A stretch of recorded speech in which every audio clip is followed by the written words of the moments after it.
حضرت سعد بن ابی وقاص رضی اللہ تعالیٰ عنہ فرماتے مجھے پتا چلا کہ سلمان فارسی بڑے بیمار ہو گئے تو میں ان کی تیمارداری کے لیے گیا. وہ چارپائی پہ لیٹے تھے. جب میں اندر داخل ہوا نا تو وہ فرماتے ہیں کہ میری طرف انہوں نے جب دیکھا تو ان کی آنکھوں میں آنسو آ گئے. جناب سلمان فارسی رو پڑے اور بڑا روئے. میں ان کے قریب گیا. حضرت سعد بن ابی وقاص کہتے میں نے انہیں تسلی دی. میں نے کہا یار تو کیوں روتا ہے؟ تیرے تو میرے رسول پاک نے مرتبے ہی بڑے بیان فرمائے.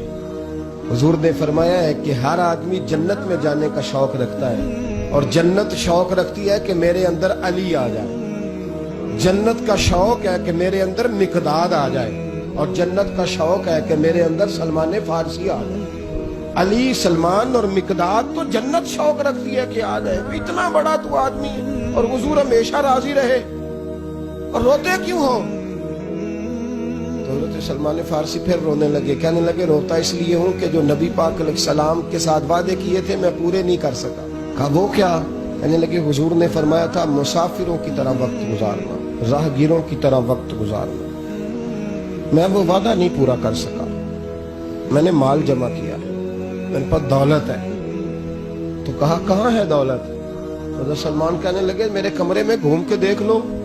کہتے میں نے گھوم کے دیکھا تو 2 تکیے تھے، 2 پیالے تھے پانی پینے کے، ٹوٹی ہوئی چٹائی تھی اور تھوڑے سے برتن تھے. تو میں نے کہا یہ 5-10 دینار کا مال، اس کو آپ دنیا کہہ رہے ہیں؟ سلمان فارسی پھر رو پڑے.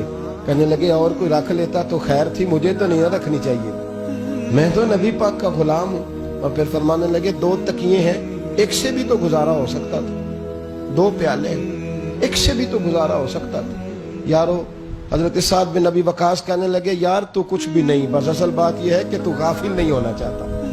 دولت شولت تیرے پاس کوئی نہیں، پر وہ جو تیرا نفس لوامہ ہے نا وہ زندہ ہے. یا تو حرام کھا کے لوگ بڑے سکھی رہتے ہیں، مال لوٹ کے بھی لوگوں کو اثر نہیں ہوتا، اور وہ لوگ تھوڑی دنیا داری جمع ہو گئی تو پریشان ہے. صحابہ میں سب سے امیر ہے حضرت عبد الرحمن ابن عوف. 80 ہزار دینار ان کے انتقال کے بعد ان کی 4 بیویوں کے حصے میں آئے اور ان کی دولت اتنی پاک صاف ہے کہ اللہ کے رسول نے ان کے پیچھے نماز ادا فرمائی ہے.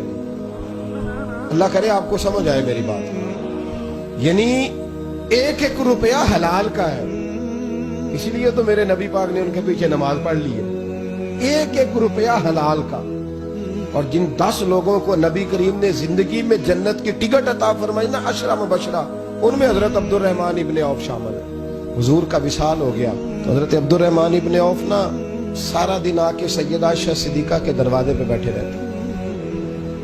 کبھی حضرت ام سلمہ ام المومنین ان کے دروازے پہ بیٹھے رہتے اور بیٹھے رہتے اور روتے رہتے.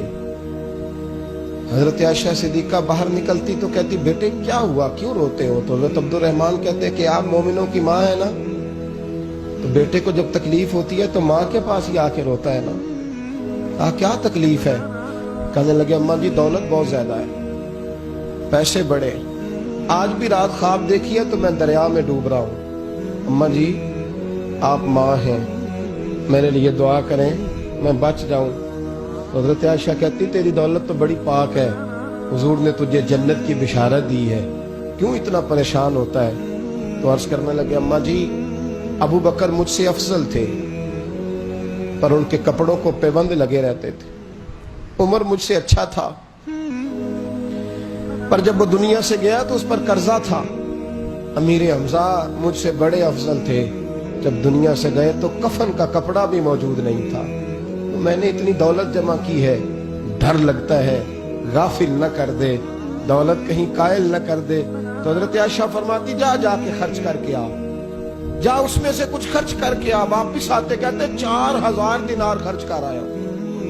پھر آ کے روتے، پھر اگلی شام روتے.